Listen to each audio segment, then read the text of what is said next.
What's up guys, Everything Apple Pro here, and in one of my last videos I did ask you guys, what do you want to see in the next generation iPhone? Well, out of all the answers I got, there were some pretty far out ones. I mean, Apple is not going to be including a projector or a micro SD slot or waterproofing in the next generation iPhone.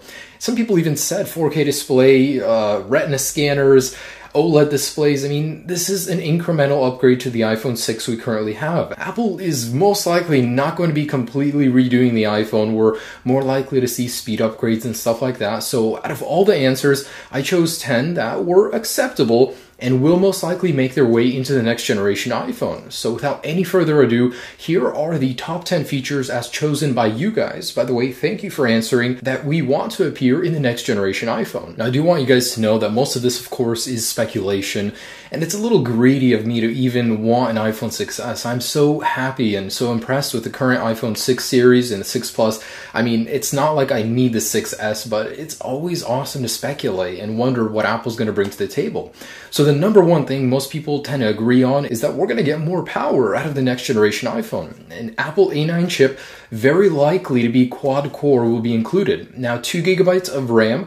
In a recent rumor, there was a rumor that there would be 2 gigabytes of LPDDR4 RAM in the next generation iPhone. I mean, adding power has been done with every single generation of the iPhone. There hasn't been a single iPhone where Apple hasn't added power, so that's pretty much a given. Now, battery life, I don't know if we might see an improvement.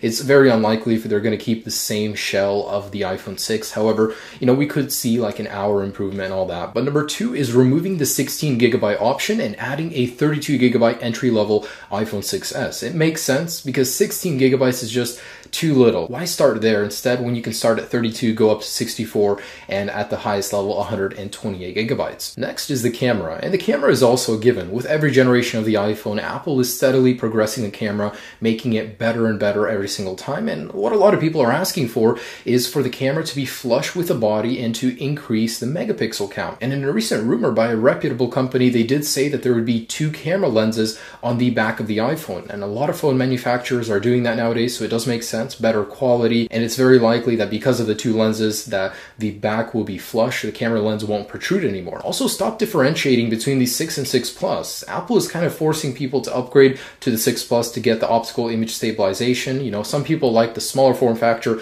Why make us want to upgrade when we don't need the larger size? So bring optical image stabilization to the iPhone 6s standard model. And also with that camera bit, we do want 4K recording capability and 1080p at 120 frames per second. Next is a sapphire crystal display. It was long rumored that the iPhone 6 would include this. I'm actually a little bit disappointed. The iPhone 6 has a very scratchable display, and the good thing about a sapphire crystal display is that it's very scratch resistant, so please bring that to the iPhone 6s. Number 5 is increase the screen resolution.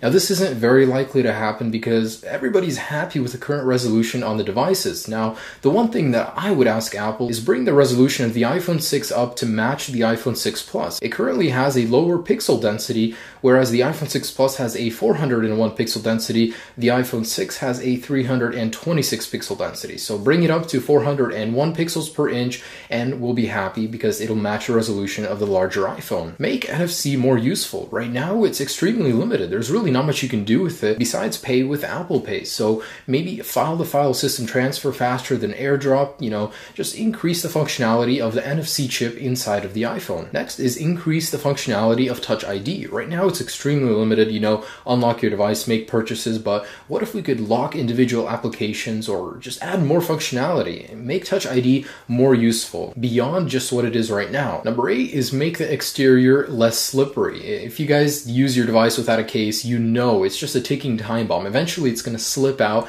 and smash on the ground. It's extremely slippery. The back is just this aluminum. It's like your phone is coated in oil. What if we give the iPhone 6s some sort of rubbery feeling to it? You know how some manufacturers add a coating to the top of their devices? It'd be nice if Apple could do that for the iPhone 6s. Wireless charging. Apple's doing it with the Apple Watch. Why not bring it to the next generation iPhone? I'm not complaining about having to manually plug in your device. It's not that big of a deal, but it would just be nice because a lot of other phones have that feature. Why not the iPhone line?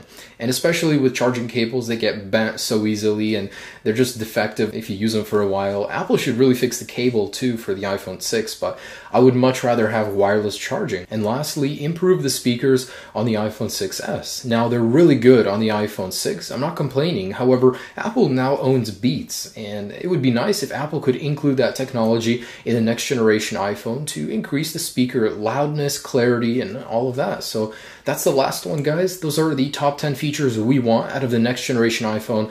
I really appreciate you guys taking your time to answer and give me some input on that. So guys, thanks so much for watching. And if you guys want to see the top 20 features in iOS 9, you can do so there. So just click on that and it will take you to my previous video where I did also ask you guys what you wanted to see in iOS 9. So check that out, guys. Check out all my videos. I have so many on my channel, and subscribe if you guys haven't already. Anyways, have a great day. Peace.